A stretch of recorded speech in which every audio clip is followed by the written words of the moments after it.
All right. Well, I'll echo some of the sentiments. Thank you to CFMA for doing this. I think Stuart, you said it either yesterday or the day before. You've decided that this is as much an investment as the individuals that are part of the organization as it is in just a direct investment in CFMA. And I think that sentiment has been universally accepted among the group. And thank you guys for putting it together. Great. Just a great experience, and it changes the way you look at team building within your own organization. It changes the way I do completely. So it's just been a great eye-opening experience.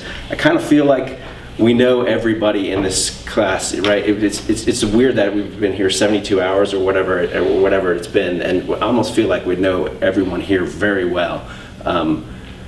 Possibly more than some people that I've worked with for a couple of years. So the overall, what you've modeled this week to me has been pretty eye-opening.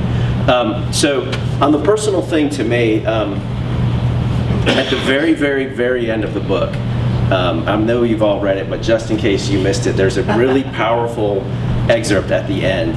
And it's the author's talking about a season of life where they lived in Hawaii, and he was authoring a book. So they moved the whole family down to Hawaii, and every day he and his wife took 2 hours out of the day to go find a beach where they would let the kids, they would basically ride on sound like a motorcycle, or they would ride on bicycles or something, and they would get out to the beach and they bring their kids with them, and the kids would be playing on the beach, and they spend 2 hours talking together.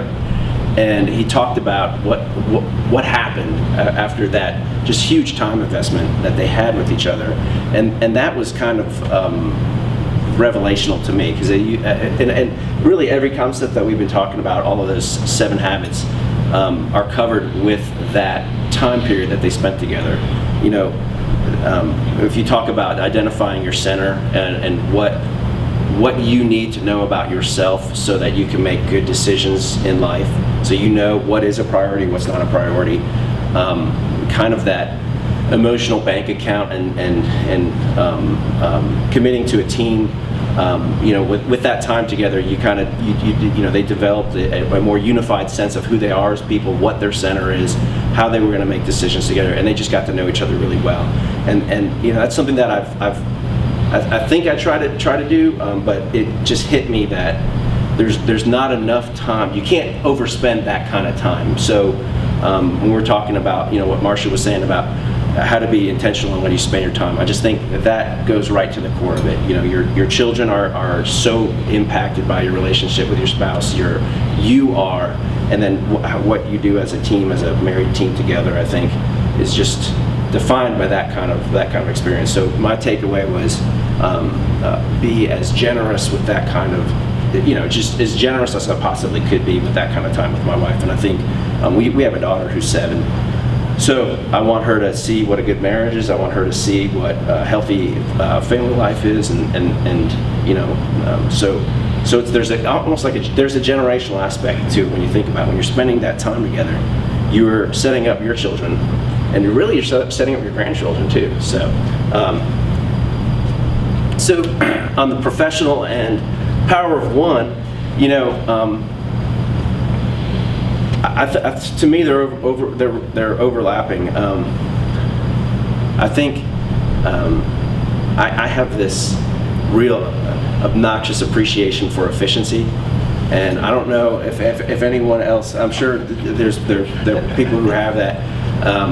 But in the book, the Covey book, he says efficiency and effectiveness are completely different. They're not the same concept, and so that was very eye-opening for me. So I think, you know, it's a no-brainer takeaway for me is to let go of that desire for efficiency. Just let it go, and you know, I'm strong in that aspect, so I can contribute that to the team, but I don't need to impose it on anybody at all. And in fact, trying to impose it on the team is probably counterproductive. So for me, that kind of is the power of one, and it's the professional takeaway. So that's what I got. 1, 2.